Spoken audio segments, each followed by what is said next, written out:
brasileiros começaram o ano de 2019 mais endividados. O percentual de famílias com algum tipo de dívida subiu de 59,8% para 60,1%.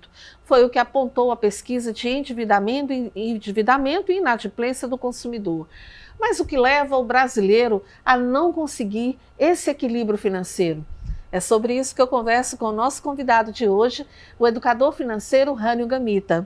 Rânio, obrigada por ter aceito o nosso convite mais uma vez. E vamos direto ao assunto, né? O que dificulta tanto para que o brasileiro consiga ter esse equilíbrio financeiro?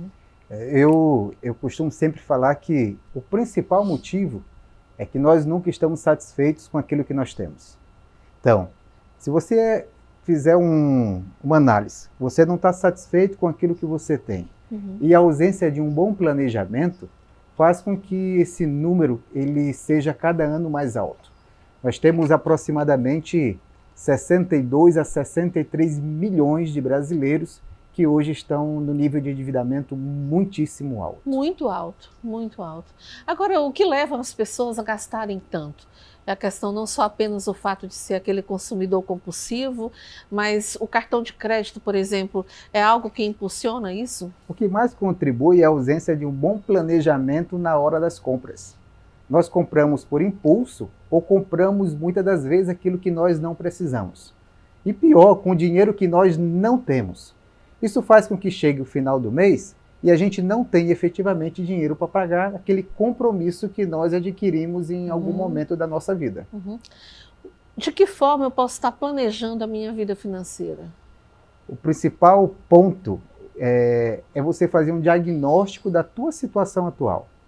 As pessoas normalmente elas estão doentes, mas elas precisam fazer um exame, fazer um raio-x. Não é muito diferente na nossa situação financeira também. Para que eu possa saber aonde eu quero chegar, eu tenho que saber aonde eu estou. E para que eu possa saber aonde eu estou, eu tenho que fazer um diagnóstico. Eu tenho que verificar o quanto é que eu tenho de dívida, o quanto é que eu tenho de salário, o quanto é que eu tenho de despesa mensalmente, fazer um levantamento disso para que eu possa ter uma perspectiva de futuro melhor. E isso é possível fazer, por exemplo, quando é um casal? Porque às vezes o marido é muito consumista, ou então o inverso, pode ser que seja a esposa, né? Ou até mesmo os filhos. E aí, como se organizar nesse contexto família? Quando nós estamos dentro de um contexto familiar, Cineia, nós não podemos pensar de forma individual.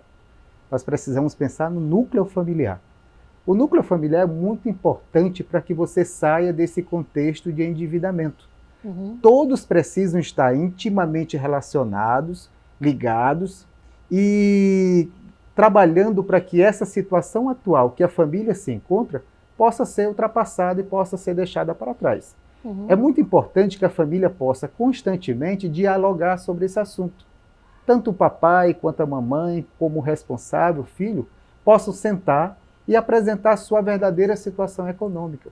Porque às vezes, um não conhece a situação econômica do outro, embora estejam morando debaixo do mesmo teto. Aí acontece aquilo que nós chamamos de infidelidade financeira, que é quando o casal, né, o cônjuge começa a esconder do seu cônjuge o quanto ganha, o quanto tem de despesa, o quanto poupa, o quanto investe. É uma situação realmente muito crítica, mas que todos precisam sentar para poder conversar e discutir esse assunto que é muito importante. Hoje, qual é o grande vilão para o brasileiro nessa questão de endividamento? O grande problema hoje é que, infelizmente, nós não sabemos planejar. A falta de um bom planejamento é que faz com que hoje nós estejamos num nível de endividamento muito alto. Nós não sabemos planejar no momento de comprar um veículo, no momento de comprar uma casa própria, no momento simplesmente de fazer as compras do dia a dia. Nós vamos fazer compras e sequer levamos uma lista anotada daquilo que nós precisamos. Nós queremos confiar muito na cabeça, na mente, e isso não dá certo. Provavelmente você vai ter problema. Então, hoje, um grande problema que as famílias vivem, que as pessoas também vivem, é tão simplesmente porque não tem um planejamento financeiro em sua vida. Né? É muito importante que as pessoas comecem a ser mais educadas financeiramente. Nós não estamos falando de financiamento, nós não estamos falando de investimento, mas tão simplesmente de se apropriar de uma cultura financeira que hoje, infelizmente, a população, o povo, as famílias, as instituições de ensino, infelizmente, ainda estão engatinhando nesse assunto. Bom, qual é a sua dica, então, para quem quer sair do superendividamento? Eu tenho basicamente duas. A primeira é fazer uma análise fiel da sua situação econômica. Verificar o quanto tem de dívidas, verificar qual é a taxa de juros que você está hoje pagando e tentar negociar isso. Essa é a primeira grande orientação. A segunda orientação, você precisa viver contente com aquilo que você tem. Esse é um outro calcanhar de Aquiles que eu falo.